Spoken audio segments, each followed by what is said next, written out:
साथियों नमस्कार। आप लोगों का बहुत बहुत स्वागत है मेरे यूट्यूब चैनल मुदगल बायोलॉजी में। देखिए हम बात करते हैं चैनल पे आरपीएससी सेकंड ग्रेड साइंस के बारे में। और मैं बात करूं जैसे कि हम इसमें एक सीरीज चला रहे हैं जिसमें अपन शॉर्ट नोट से क्विक रिवीजन करते हैं।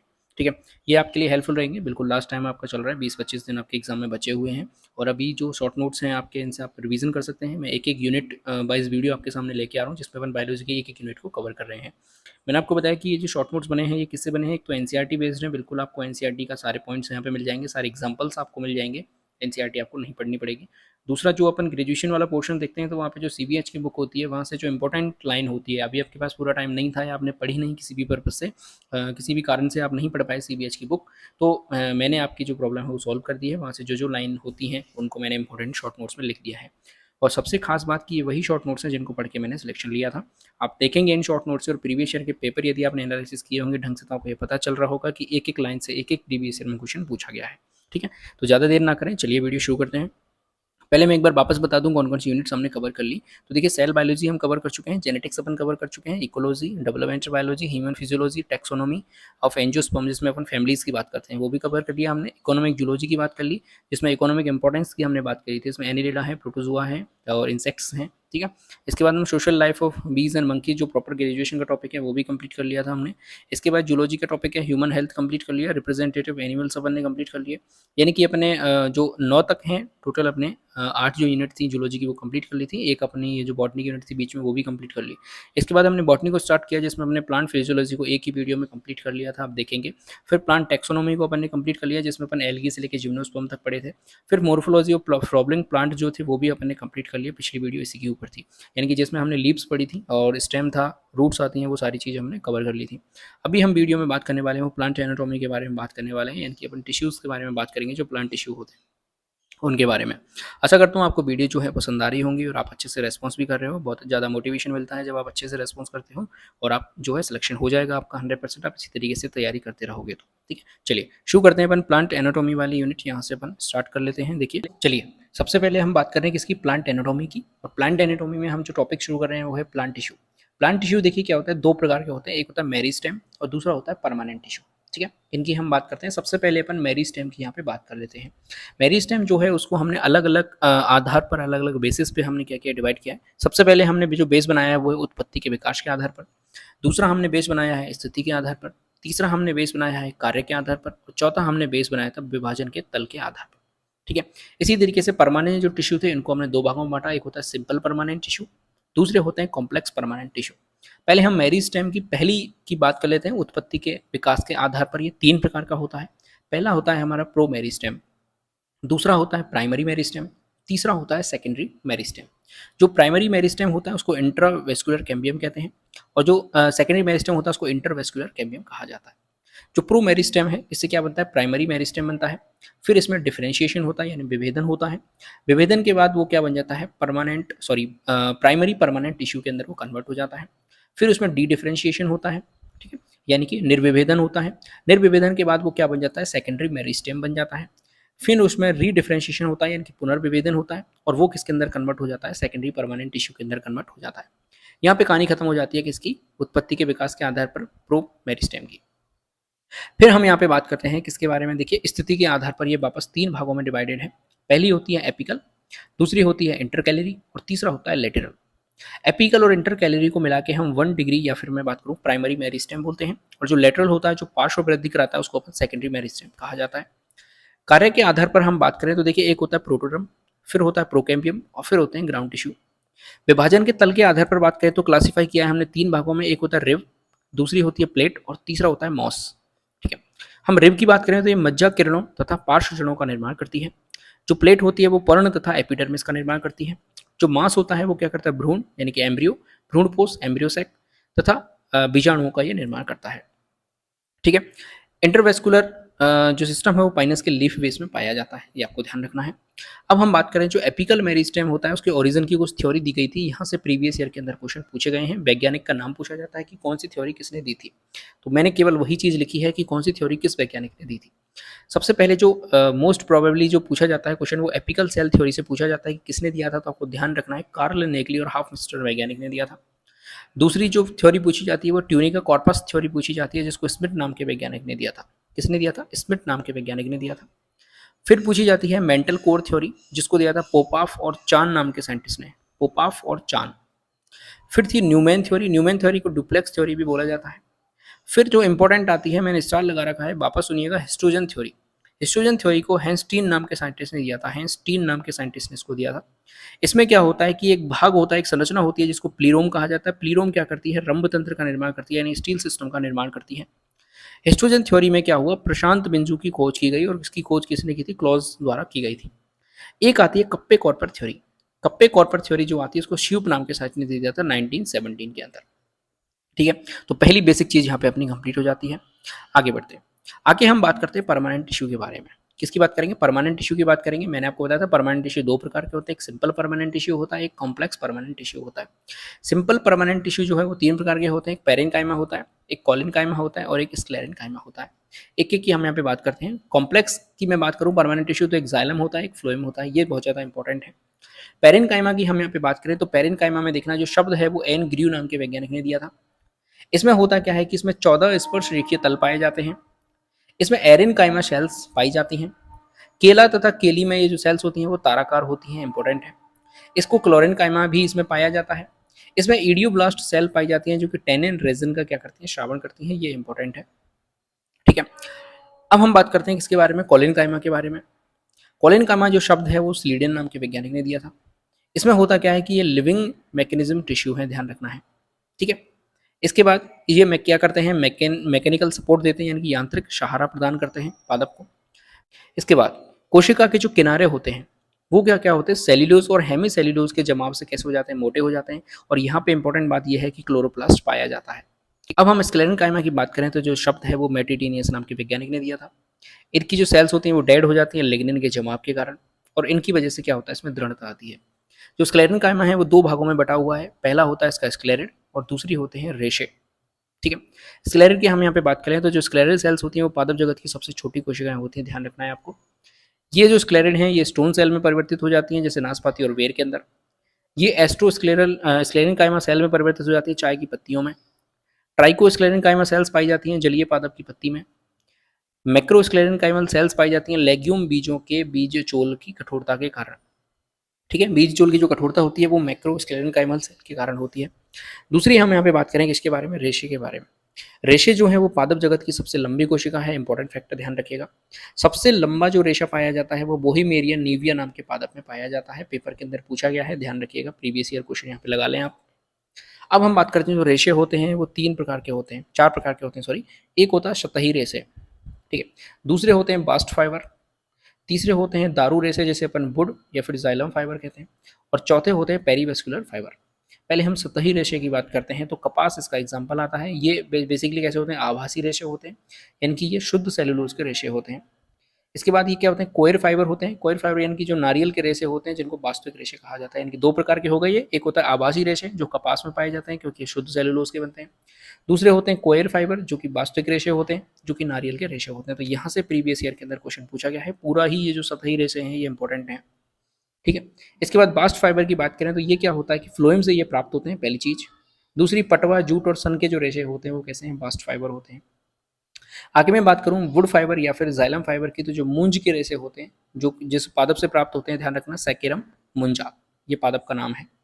फिर हम बात करें पेरीवेस्कुलर फाइबर जो है वो पेरीसाइकिल से प्राप्त होते हैं। तो ये जो फाइबर वाला बिंदु है ये इंपॉर्टेंट है, यहाँ से प्रश्न बनेगा 100%, ठीक है, क्योंकि प्रीवियस ईयर में यहीं से क्वेश्चन पूछा गया है। आगे हम बात करते हैं कॉम्प्लेक्स परमानेंट टिश्यू के बारे में। अगला टॉपिक आता है हमारे सामने कॉम्प्लेक्स परमानेंट टिश्यू की। हम बात करें तो दो चीज आती है हमारे सामने, एक जाइलम आता है और एक फ्लोएम आता है। बेसिक से शुरू करते हैं अपन, देखना ये जो जाइलम शब्द है ये, इसको हेबरलैंड ने क्या कहा था, जाइलम को हैंड्रोम कहा था, ध्यान रखना, ये आगे काम आएगा। जाइलम जो शब्द है वो नेगली नाम के वैज्ञानिक ने दिया था। इसमें चार प्रकार की संरचना पाई जाती है। एक इसमें ट्रैकेट्स होती हैं, दूसरा इसमें वेसल्स होती हैं, तीसरे इसमें जाइलम फाइबर होते हैं और चौथा इसमें जाइलम पेरेन्काइमा होती है। ट्रैकेट्स और वेसल्स की हम यहाँ पे बात करें तो ये कैसी होती हैं, ट्रैकेट्स और वेसल्स जो हैं वो वाटर कंडीशन इनमें पाई जाती है, ठीक है। हम वेसल्स की यहाँ पे बात करें तो ये जिम्नोस्पर्म के जाइलम में क्या हो जाती हैं, एब्सेंट होती हैं। इसके बाद मैं बात करूँ जो ट्रैकेट्स हो गई, वेसल्स हो गई, फाइबर्स हो गई, ये कैसे होते हैं, डेड होते हैं। फाइबर की यहाँ पे बात करूँ तो इनका मुख्य काम होता है सपोर्ट देना। और जो पेरेन्काइमा होता है, जाइलम जो पेरेन्काइमा है, जो कैसा होता है, लिविंग होता है, ध्यान रखना, और ये फूड स्टोरेज का काम करता है, ठीक है। आगे मैं बात करता हूँ जो वेसल्स होती हैं इनकी जो एंजियोस्पर्म का जो इनकी जो उपस्थिति है वो एंजियोस्पर्म का क्या है, कैरेक्टर फीचर्स है, ध्यान रखना, ये हमने एंजियोस्पर्म में भी पढ़ा था। आगे हम बात करते हैं किसके बारे में, फ्लोएम के बारे में। तो फ्लोएम जो है हेमरलैंड नाम के वैज्ञानिक ने फ्लोएम को लेप्टोम कहा था, ये आपको ध्यान रखना है। दोनों शब्द, हेंड्रोम किसे कहा था, जाइलोम को, और लेप्टोम किसको कहा था, फ्लोएम को। इसको जो शब्द है ये भी किसने दिया था, नेगली नाम के वैज्ञानिक ने दिया था। इसमें होता क्या है, 4 एलिमेंट पाए जाते हैं। एक सीव ट्यूब्स होती हैं, ठीक है, दूसरी कंपेनियन सेल्स होती हैं, फिर फ्लोएम फाइबर होते हैं जो कि डेड होते हैं, और फ्लोएम पेरेन्काइमा होता है। तो फ्लोएम फाइबर जो डेड हो गए तो बाकी जो फ्लोएम पेरेन्काइमा बचा, कंपेनियन सेल होता है और सीव ट्यूब होता है। ये सब क्या होते हैं, लिविंग होते हैं। जो सीव एलिमेंट्स होते हैं, सॉरी जो सीव ट्यूब्स नहीं होते, सीव एलिमेंट्स होते हैं, दो भागों में बटे होते हैं। एक सीव ट्यूब होती है जो कि एंजियोस्पर्म के अंदर पाई जाती है, और सीव सेल्स होती हैं जो कि जिम्नोस्पर्म के अंदर पाई जाती हैं। ये इंपॉर्टेंट है, ध्यान रखना। इसके बाद हम बात करते हैं कि इसमें ट्रैकिड्स और वेसल्स के अंदर क्या डिफरेंस है, ध्यान रखना। ट्रैकिड्स और वेसल्स के अंदर क्या है, तो जो ट्रैकिड्स होती हैं वो प्रिमिटिव होती हैं, इनकी प्राचीन होती हैं। वहीं जो वेसल्स होती हैं वो कैसी हैं, एडवांस होती हैं, और केवल एंजियोस्पर्म में पाई जाती हैं, ध्यान रखना। लेकिन इसका एक अपवाद है। अपवाद क्या है, ड्रेसिना युग्गा में ये क्या होती है, युग्गा में क्या होती है, एब्सेंट होती हैं। यदि मैं बात करूं अपवाद जिम्नोस्पर्म में, जिम्नोस्पर्म में ये नहीं पाई जाती, लेकिन अपवादक रूप से जिम्नोस्पर्म में पाई जाती है। तो नीटम हो गया, एफिड्रा हो गया, वेल्वेशिया में ये क्या होती है, उपस्थित होती हैं, और किसी भी जिम्नोस्पर्म में ये नहीं पाई जाती। दूसरी मैं बात करूं इनकी जो ट्रैकिड्स की बात करूं तो इनकी जो ल्यूमन है वो नैरो होती है, और इनकी ल्यूमन कैसी होती है, वाइड होती है। इनमें प्रोटोप्लाज्म एब्सेंट होता है, और इनमें प्रोटोप्लास्ट इनमें क्या होता है, प्रोटोप्लास्ट दोनों में ही क्या होता है, एब्सेंट होता है, ठीक है। इनके जो पिट्स होते हैं वो कैसे होते हैं, परिवेशित होते हैं, और सर्वाधिक किसमें पाए जाते हैं, जिम्नोस्पर्म में पाए जाते हैं, और पोर्स यहाँ पे नहीं पाए जाते। इनमें पोर्स पाए जाते हैं, और परफोरेशन कहलाता है पोर्स का होना, और इनमें पिट्स भी क्या होते हैं, पाए जाते हैं। यदि मैं बात करूँ ट्रैकिड्स का जो सिरा है वो नुकीला होता है, और वेसल्स में बात करूँ तो इनका जो जल संवहन के लिए ये अधिक दक्ष होती हैं, ठीक है। ये यूनिसेलुलर होती हैं ट्रैकिड्स, और वेसल्स कैसी होती है, मल्टी सेलुलर होती हैं। ट्रैकिड्स की बात करूँ तो टेरिडोफाइटा में तथा साइकस में सीढ़ीनुमा स्थूलन ये बनाती हैं, ध्यान रखना आपको। और यहाँ पे वेसल्स जो है अपनी ट्रैकिड्स वेसल्स कंप्लीट हो जाती हैं। अब हम फ्लोएम की डिटेल में बात कर लेते हैं, देखना फ्लोएम की हम यहाँ पे डिटेल में बात कर लेते हैं। तो देखें फ्लोएम में क्या होता है, सबसे पहले अपन सीव कंपोनेंट की बात करते हैं। तो सीव कंपोनेंट में दो चीज़ें होती हैं, एक सीव ट्यूब होती है और सीव सेल्स होती हैं। सीव ट्यूब की बात करें तो ये एंजियोस्पर्म में प्रेजेंट होती हैं, और सीव सेल की बात करें तो ये जिम्नोस्पर्म और टेरिडोफाइट्स में प्रेजेंट होती हैं, ठीक है। ये क्या है, तो सीव ट्यूब्स या फिर मैं बात करूँ सीव एलिमेंट्स है, ये क्या है, प्रिमिटिव कंपोनेंट होता है, यानी कि ये प्राचीन प्रकार का कंपोनेंट है, ठीक है। सीव ट्यूब्स के अंदर न्यूक्लियस नहीं पाया जाता, ये प्रीवियस ईयर के अंदर क्वेश्चन पूछा गया है, ध्यान रखना। इसके बाद टेरिडोफाइटा में जो खाद्य परिवहन होता है वो जिगजैग टाइप से होता है, ये इंपॉर्टेंट है। दूसरा इसका जो कंपोनेंट आता है वो कंपेनियन सेल आता है। कंपेनियन सेल में आपको ध्यान रखना है कि केंद्रक पाया जाता है, दाब प्रवणता नियंत्रण करता है ये, और फ्लोएम का ये एडवांस कंपोनेंट है, ध्यान रखना है आपको। यदि कोई पूछे आपका सीव एलिमेंट कैसा है तो प्रिमिटिव कंपोनेंट है, इनकी प्राचीन तत्व है, प्राचीन भाग है। और यदि कोई आपसे पूछे एडवांस कंपोनेंट क्या है तो आपको बताना है कंपेनियन सेल क्या है, एडवांस कंपोनेंट है। तीसरा इसका जो एलिमेंट आता है वो आता है फ्लोएम पेरेन्काइमा, ठीक। फ्लोएम पेरेन्काइमा क्या होता है, एब्सेंट होता है, मोस्टली जो मोनोकोट्स होते हैं उनके अंदर ये एब्सेंट होता है। ये क्या करता है, अरीय संवहन में हेल्प करता है। और जो अगला आता है हमारे सामने कौन, फ्लोएम फाइबर, जो कि किस प्रकार के होते हैं, बास्ट फाइबर होते हैं। इसके बाद हम बात करते हैं किसके बारे में, पपीते के जो लेटेक्स में पेपिन नाम का एंजाइम पाया जाता है, केले के लेटेक्स में टेन नाम का एंजाइम पाया जाता है। ये कैसे होते हैं, लेटेक्स बेसिल्स के अंदर ये बहते हैं, आपको ध्यान रखना है। इसके बाद मैं बात करूं आंकड़ा हो गया, बरगद नीरियम में लेटेक्स का जो श्रवण होता है वो लेटेक्स सेल से होता है, आपको ध्यान रखना है, ठीक है।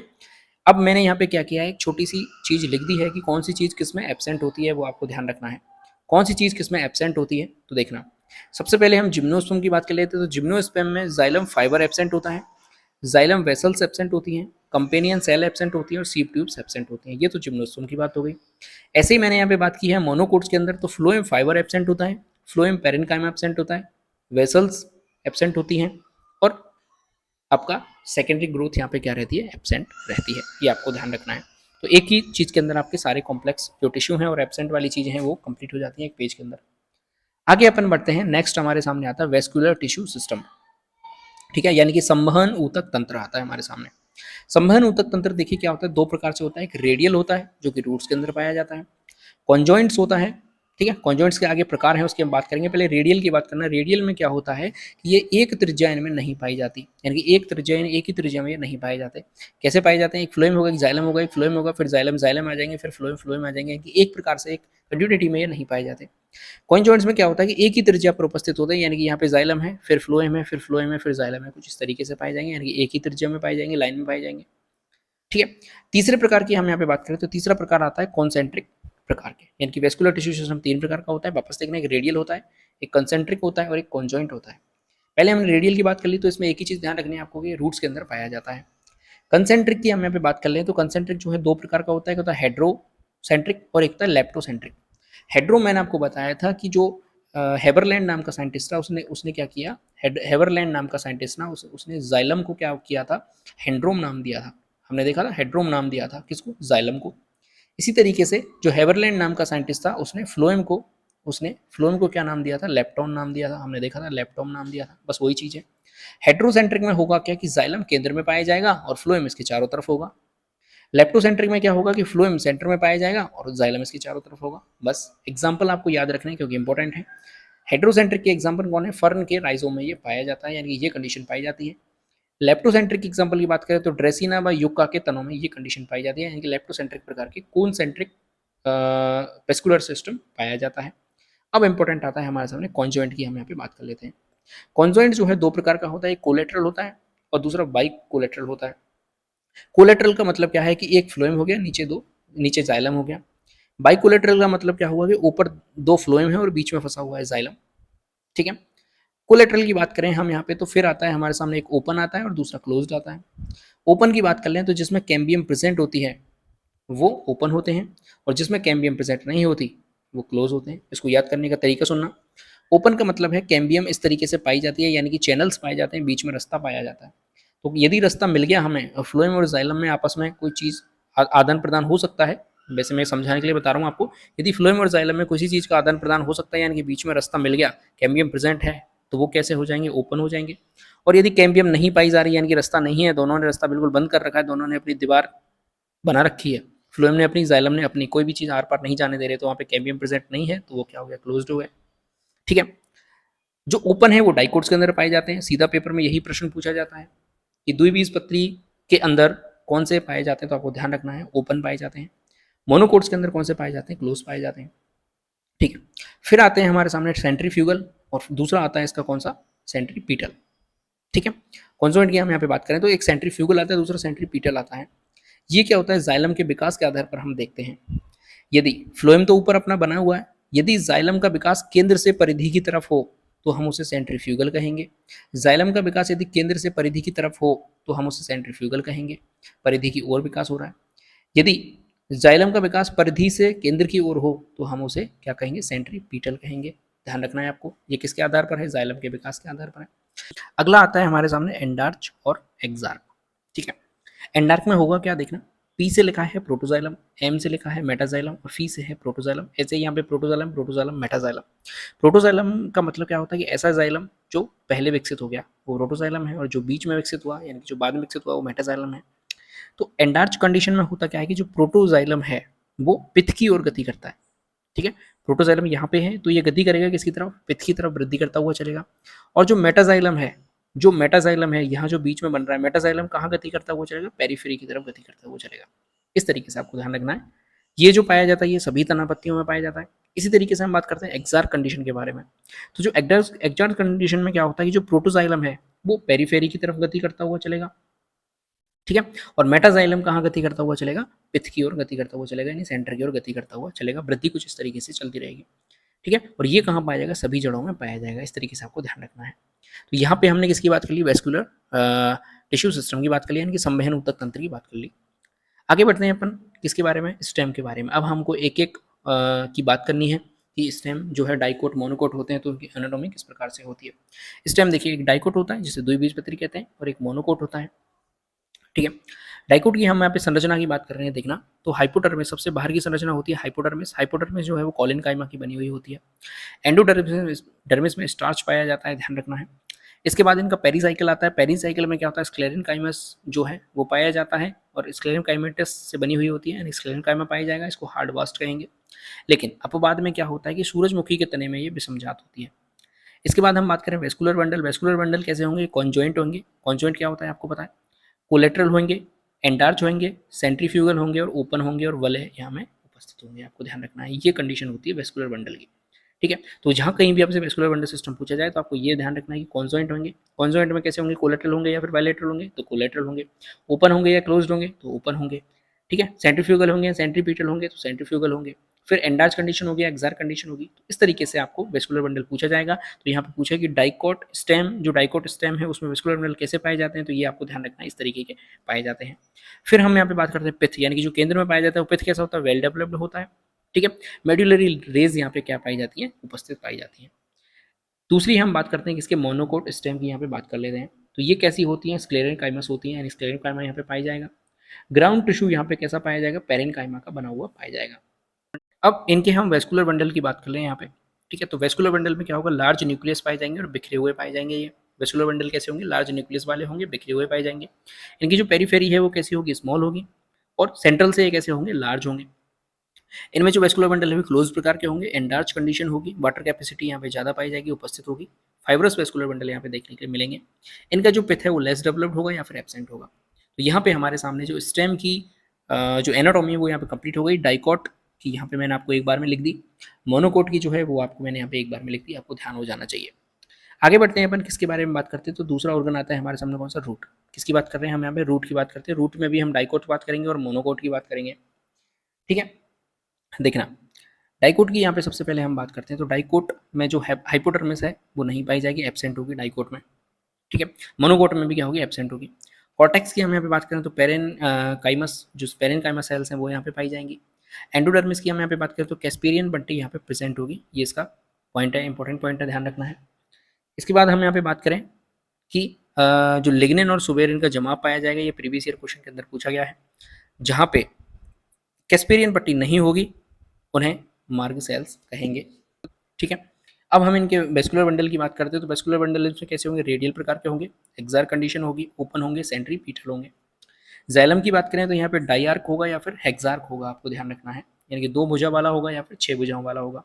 अपवाद की बात कर लेते हैं। अपवाद में देखना, जो वर्गद का जैलम होता है वो पॉलीआर्क होता है। प्रीवियस ईयर के अंदर कितनी बार पूछा गया है, ये क्वेश्चन इंपॉर्टेंट है। पिथ की यहाँ पे बात करें तो या तो एब्सेंट होगा या फिर लेस डेवलप्ड वाला होगा। पार्श्व जड़ों की बात करें तो पेरीसाइकिल से निर्मित होती है और तने की पार्श्व शाखा जो है वो कॉर्टेक्स से निर्मित होती है, ठीक है। यहाँ पे हम बात करते हैं किसकी, मोनोकोट रूट की यहाँ पे हम बात करते हैं। तो मोनोकोट रूट में सीधा हमें वेस्कुलर बंडल पूछा जाएगा, तो कैसा होगा, क्लोज होगा। कैम्बियम यहाँ पे नहीं पाई जाएगी, ठीक है, क्लोज है, क्यों, क्योंकि कैम्बियम में अनुपस्थित है। जाइलम की जो आर्म है वो 6 से ज़्यादा होंगी, ये भी प्रीवियस ईयर के अंदर पूछा गया है। पिथ जो है वो लार्ज होगा, वेल डेवलप्ड होगा। तो एक पेज के अंदर मैंने आपके रूट और स्टेम दोनों के डाइकोट मोनोकोट का कंपेरिजन करके खत्म कर दिया। चलिए आगे हमारे सामने आती है लीफ। लीफ की एनाटॉमी की हम यहाँ पे बात कर लेते हैं कि लीफ की क्या एनाटॉमी है। तो देखना, एक हमारे सामने कौन सी है, डाइकोट लीफ है, और दूसरी हमारे सामने, एक तो हमारे सामने डाइकोट लीफ है, दूसरी हमारे सामने मोनोकोट लीफ है। जो डाइकोट लीफ होती है उसको डोर्सीवेंट्रल लीफ भी बोला जाता है, और जो मोनोकोट लीफ है उसको आइसो बायलेटरल लीफ भी बोला जाता है, ठीक है। क्या क्या अंतर है दोनों में, देखना जरा। सबसे पहले बात करते हैं तो ये समकोण पर उपस्थित होती है डोर्सीवेंट्रल लीफ। आइसो बायलेटरल कैसी होती है, समांतर होती है। दूसरी बात करें, इनके पास जो क्यूटिकल है वो ऊपर ज़्यादा मोटी होती है, नीचे कम होती है। क्यूटिकल जो है वो दोनों समान रूप से वितरित रहती है। यहाँ पे स्टोमेटा पाए जाते हैं, और कहाँ पे होते हैं, मोर ऑन लोअर सरफेस, यानी कि नीचे की सरफेस पर ज़्यादा पाए जाते हैं, ठीक है। इसके बाद इनके मीजोफिल की बात करें तो देखना, मीजोफिल में एक पेडिसेट कंडीशन होती है, यानी कि ऊपर, और स्पॉन्जी होती हैं लोअर, यानी कि ऊपर वाली जो होती है वो पेडिसेट होती हैं और नीचे वाली कैसी होती है, स्पॉन्जी होती हैं। यहाँ पे मीजोफिल नहीं पाई जाती, यानी कि मोनोकोट के अंदर मीनोफिल नहीं पाई जाती है, और केवल स्पॉन्जी पाई जाती है, या तो नहीं पाई जाएंगी, और पाई जाएंगे तो कैसी होंगी, केवल और केवल स्पॉन्जी होंगी। जैलम की बात करें तो यहाँ पे एडेक्सियल होता है और फ्लो में यहाँ पे एबेक्सियल होता है, ठीक है। कुछ मरुस्थलीय घासों में क्या होता है, बुलीफॉर्म सेल्स पाई जाती हैं, जिसका पृष्ठीय क्षेत्रफल कम होता है, वाष्पोत्सर्जन कम होता है बुलीफॉर्म सेल्स की वजह से। लेकिन अपवाद की यहाँ पे बात कर लें, यूकेलिप्टिस नीरियम, ये द्विबीजपत्री हैं, लेकिन पत्ती इनमें आइसोबाइलेटरल पाई जाती है, ये अपवाद है, ध्यान रखना। कैसे हैं, द्विबीजपत्री हैं, लेकिन पत्ती कैसे हैं, इनमें आइसोबाइलेटरल हैं, जबकि मोनोकोट में आइसोबाइलेटरल पत्तियां पाई जाती हैं, हमने ऊपर देखा। इसी तरीके से लीलियम होता है जो मोनोकोट है, लेकिन पत्तियां कैसी पाई जा रही हैं, डोर्सी वेंट्रल पाई जा रही हैं। तो आपको ध्यान रखना, ये दोनों अपवाद हैं, ठीक है। यहाँ पे हमने लीव्स की भी बात कर ली। अब इसमें हमारा अगला इंपॉर्टेंट टॉपिक आता है सेकेंडरी ग्रोथ का। कौन सा टॉपिक आता है, सेकेंडरी ग्रोथ, ध्यान रखना इंपॉर्टेंट है। सेकेंडरी ग्रोथ की हम यहाँ पे बात कर लें तो सेकेंडरी ग्रोथ जो है इंपॉर्टेंट है, केवल और केवल डाइकोट और जिम्नोस्पर्म में उपस्थित होती है, इंपॉर्टेंट है, ध्यान रखना, ठीक है। सबसे पहले हम बात कर रहे हैं सेकेंडरी ग्रोथ जो है स्टेम के अंदर पाई जाती है और किस प्रकार से होती है, ध्यान रखना। 2 तरीके से होती है, एक होती है इंट्रास्टीलर और दूसरी होती है एक्स्ट्रास्टीलर, ठीक है। एक्स्ट्रा स्टीलर जो है वो कॉर्क कैम्बियम के द्वारा होती है, और जो इंट्रा स्टीलर है वो किसके द्वारा होती है, वेस्कुलर कैम्बियम के द्वारा होती है। सबसे पहले बात करते हैं, देखना जो वेस्कुलर कैम्बियम है ये मोर एक्टिव होता है अंदर की तरफ, इसलिए सेकेंडरी जाइलम ज़्यादा बनता है सेकेंडरी फ्लोएम से। ठीक है, प्राइमरी और सेकेंडरी फ्लोएम क्रश हो जाते हैं किसकी वजह से, सेकेंडरी जाइलम की वजह से। इसके बाद कैम्बियम जो है वो फॉर्म करती है किसको, सेकेंडरी मेडुलरी रेज को फॉर्म करती है। ठीक है, इसके बाद हम सेकेंडरी जाइलम की बात करते हैं, तो सेकेंडरी जाइलम में जो सेंट्रल रीजन होता है वो डार्क हो जाता है, और पेरिफेरल रीजन है वो लाइट हो जाता है। जो सेंट्रल रीजन डार्क हो जाता है उसको अपन हर्ट वुड कहते हैं, और जो लाइट हो जाता है उसको अपन सैपवुड कहते हैं। सेकेंडरी जाइलम की बात हो रही है। वेस्कुलर कैम्बियम की बात करते हैं, तो वेस्कुलर कैम्बियम क्या होता है, स्प्रिंग यानी कि बसंत के समय में क्या होता है, ज़्यादा एक्टिव होता है। ज़्यादा एक्टिव होता है तो यहाँ पे ज़्यादा जाइलम बनता है, ज़्यादा जाइलम एलिमेंट्स बनते हैं, जिससे जो वेसल्स हैं वो कैसे हो जाती हैं, वाइडर हो जाती हैं। तो लाइट कलर और लो डेंसिटी होने के कारण उसको अपन स्प्रिंग वुड या फिर अर्ली वुड कह देते हैं। ऑटोमम में यानी कि शरद ऋतु में क्या होता है, जो वेस्कुलर कैम्बियम है वो लेस एक्टिव हो जाती है, जिससे जो जाइलम है वो क्या हो जाता है, लेस एक्टिव हो जाता है, और जो वेसल्स हैं वो कैसे हो जाती हैं, नैरो हो जाती हैं, जिसकी वजह से उसका कलर कैसा होता है, डार्क हो जाता है, और डेंसिटी उसकी हाई हो जाती है। उसको अपन ऑटोमम वुड कह देते हैं या फिर लेट वुड कह देते हैं। ठीक है, इस तरीके से सेकंड ग्रोथ स्टेम के अंदर हमने एक ही चार्ट के अंदर कंप्लीट कर ली। आपको जो डिटेल में पढ़ना है वो आपके लॉन्ग नोट्स के अंदर आपको देखने के लिए मिल जाएंगी सारी चीज़ें। आगे बात करते हैं हम एक्स्ट्रा स्टीलर के बारे में। एक्स्ट्रा स्टीलर जो है सेकेंडरी ग्रोथ है वो किसकी वजह से होती है, एक्स्ट्रा स्टीलर सेकेंडरी ग्रोथ हमने देखी थी कॉर्क कैम्बियम की वजह से होती है। ठीक है, एक्स्ट्रा स्टीलर जो सेकेंडरी ग्रोथ है वो होता क्या है, बाह्य रंभीय क्षेत्र में सेकेंडरी ग्रोथ होने वाली को अपन क्या कहते हैं, एक्स्ट्रा स्टीलर सेकेंडरी ग्रोथ कहते हैं। ये किसकी वजह से होती है, तो कॉर्क कैम्बियम की वजह से होती है, या फिर फेलोजेन उसे कहा जाता है, ध्यान रखना, कॉर्क कैम्बियम की सक्रियता से या फिर फेलोजेन उसे कहा जाता है। ये कैसा होता है, तो ये दोनों तरफ गति करता है, यानी अंदर भी गति करेगा और बाहर भी गति करेगा। कैसे देखना, जो फेलोजम है उसकी जो आउटर सेल्स होती हैं उनको कॉर्क या फिर फेलम कहा जाता है, और इसकी जो इनर सेल्स होती हैं उनको सेकेंडरी कॉर्टेक्स या फिर फेलोडर्म कहा जाता है। एक बार तो यहीं से क्वेश्चन पूछ लिया था कि फेलम किसे कहते हैं और फेलोडर्म किसे कहते हैं। तो आपको ध्यान रखना है कि जो फेलोजन की आउटर सेल्स होती हैं उनको फेलम कहा जाता है, और फेलोजन की इनर सेल्स होती हैं उनको फेलोडर्म कहा जाता है। ठीक है, इसकी जो कॉर्क होती है वो सुबेरिन के निक्षेपण से बनती है, और यहाँ पे क्या पाई जाती है, पेरेनकाइमेटस कोशिकाएं पाई जाती हैं। अब देखना, फेलम, फेलोडर्म, फेलोजन तीनों मिलकर क्या बनाते हैं, पेरिडर्म बनाते हैं। अब बात करते हैं अपन किसके बारे में, बार्क के बारे में या फिर छाल के बारे में। तो ये किससे बनती है, रेटिडोम से बनती है। वेस्कुलर कैम्बियम रिंग के बाहर जो संपूर्ण क्षेत्र होता है, ठीक है, और बाहर का जो रीजन होता है वो मृत हो जाता है या फिर जीवित, दोनों तक इसमें शामिल होते हैं। इसके बाद लेंटी सेल्स पाई जाती हैं। लेंटी सेल्स क्या करती हैं, वाष्पोत्सर्जन करती हैं और गैसीय विनिमय में सहायक होती हैं। अब हम लास्ट बात करते हैं किसके बारे में, dicot root and secondary growth, यानी कि डाइकोट रूट में सेकेंडरी ग्रोथ किस प्रकार से होती है। तो वेस्कुलर कैम्बियम रिंग सेकेंडरी होती है, समजात होती है, प्रारंभ में लहरदार होती है, अंत में वृत्ताकार हो जाती है। जड़ों में जो वेस्कुलर कैम्बियम रिंग होती है वो ताप से अप्रभावित रहती है, और जड़ों में वार्षिक बलय नहीं पाई जाती, और जो तने होते हैं उनके अंदर वार्षिक बलय भी पाई जाती है। कॉर्क कैम्बियम का जो निर्माण है वो पेरीसाइकिल से होता है, ये इंपॉर्टेंट है, प्रीवियस ईयर के अंदर पूछा गया है।